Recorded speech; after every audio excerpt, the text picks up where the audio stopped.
Salam. Bugündən etibarən oxuduğum kitabların təhlilini paylaşmaq qərarına gəldim və ilk kitab Tara Westover'in tələbə kitabıdır. Kitab ilk dəfə 2018-ci ildə çap edilib və fərqli dillərdə tərcümə edilərək nəşr edilmiş olub. Rusiyada kitab tərcümə edilərkən öz orijinal adı ilə deyil, Učenica adı ilə tərcümə edilib və kitab Azərbaycan dilinə TS Press tərəfindən 2022-ci ildə eyni adı altında, yəni tələbə adı altında tərcümə edilmişdi. Bəzi kitab mütəxəssisləri belə hesab edirlər ki, kitabın öz orijinal adında tərcümə olunmamasının səbəbi, yəni Azərbaycan dilində təhsilli kimi tərcümə ediləcəkdir orijinal adı və bu da kitabın mövzusunun nə ilə bağlı olduğunu çox vurğulamayacaq. Buna görə də tərcümə edilmiş kitablar bir çox ölkələrdə məhz tələbə adı ilə nəşr edilməyə başlanıldı. Kitab avtobioqrafik bir kitabdır. Tara Westover'in həyatını bəhs edir. Məhz doğulduğu, böyüdüyü ailədən tutmuş Cambridge Universitetində doktorluq müdafiə etdiyi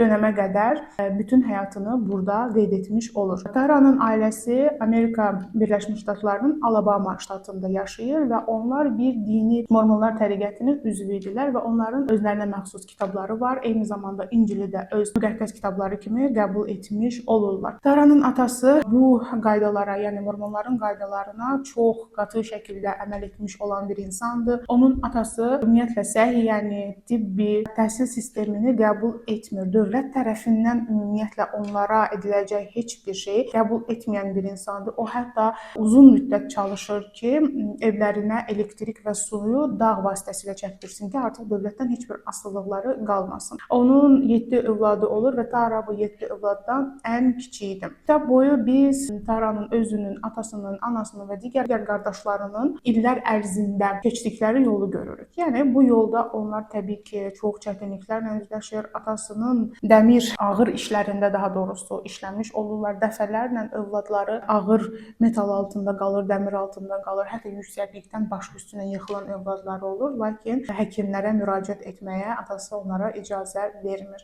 Və Tara'nın atası həkimləri şeytanın davamçıları adlandırır və buna görə də onların əsas məqsədi iynələr vasitəsilə, peyvəndlər vasitəsilə insanlara müalicə etmək deyil də, əksinə onları zəhərləmək olduğunu düşünmüş olur. Tara'nın anası isə müxtəlif məlhəmlər hazırlayır. Bu məlhəmlərin əsas məqsədi müxtəlif yaraları və xəstəlikləri sağaltmaqda. Hətta oğlunun ən ağır yanıq izlərini belə bu məlhəmlərlə sağaltmış olur. Burada belə bir sual ortaya çıxır ki, uzun müddətdir tibdən uzaq olan bu ailə necə olur ki, heç bir infeksiya, heç bir xəstəliyə yoluxmadan müəyyən bir yaşlara qədər gəlib çıxırlar. Yalnız qeyd etdiyim kimi, onlar tibdən istifadə etmirlər. Daha sonra Tara 16 yaşına gəlib çatanda kollecdə təhsil almaq istədiyini bildirir və bunun üçün böyük qardaşı daha çox ona dəstək olmağa başlayır ki, yəni onun təhsil almasının daha faydalı olacağını düşünür və Tara da bu fikirlə razılaşır. Yalnız atası onun təhsil almasını istəmir. Qadının və bu təriqətə görə, yəni Mormonlar təriqətinə görə də qadının yeri onun həyat yoldaşının yanındadır. Yəni ev işlərinə baxmalıdır, övladlarına baxmalıdır. Yalnız bununla yetinməlidir. Tara bütün bu stereotipləri qırır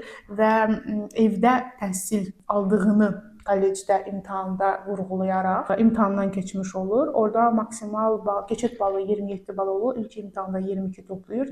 Lakin digər imtahanda isə 27 balı toplamış olur. Xüsusilə burada nəyi vurğulamaq istəyirəm? Kollec müddətində, universitet müddətində müəllimlərinin Tara'ya olan dəstəyi. Bəzən bizə elə gəlir ki, biz kədərli olanda və yaxud narahat olanda kənardan bunu kimsə hiss eləməlidir. Yalnız Tara özü şəxsi olaraq müəllimlərinə müraciət edəndə problemlərini, maddi vəziyyətinin çətin olduğunu bildirəndə müəllimləri onun üçün müəyyən güzəştlərə gedirdilər. Yəni universitetlərdə müxtəlif qrantlar olur. Həmin o qrantlara düşməsi üçün ona köməklik göstərirdilər. Hətta Tara'nın atası əgər mənim yanımda işləməyəcəksənsə, mənə kömək etməyəcəksənsə, bu evdə qalmağının heç bir mənası yoxdur cümləsini işlədir. Yəni övladını evindən uzaqlaşdırmış olur. Dəfələrlə Tara geri qayıdır. Kollecdə oxuyub semestri bitirəndə də geri qayıdır. Universitetə qəbul olanda da geri qayıdır. Kitab boyu insanda belə bir sual yaranır ki, niyə? niyə? Niyə hər dəfə gedirsən, öz həyatını sıfırdan qurmağa çalışırsan və geri qayıdırsan? Bunun açıqlaması isə çox asandır. Biz doğumdan etibarən öz valideynlərimizə bağlıyıq, anamıza və atamıza bağlı oluruq.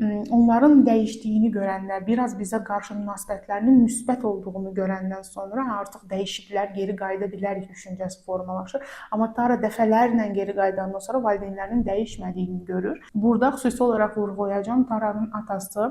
Taranın atası əslində bipolyar pozuntudan əziyyət çəkirdi, depressiyadan əziyyət çəkirdi. Kitab boyu da biz görürük ki, bir neçə dönəmlər olur ki, o xəstə yatır, ümumiyyətlə heç bir işlə məşğul olmur. Bir dönəmdən sonra əksinə aktiv olur, gün ərzində bütün günü çalışmağa başlayır.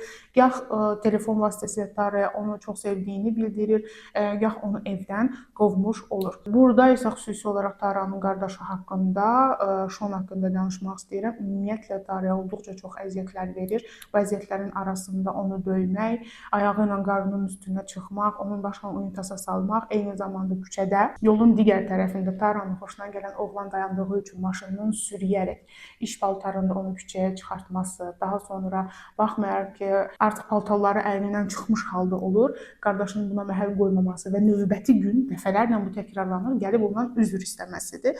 Və burada da qardaşının antisosial şəxsiyyət pozuntusu olduğunu biz görmüş oluruq. Taranın anasında isə asılılıq var.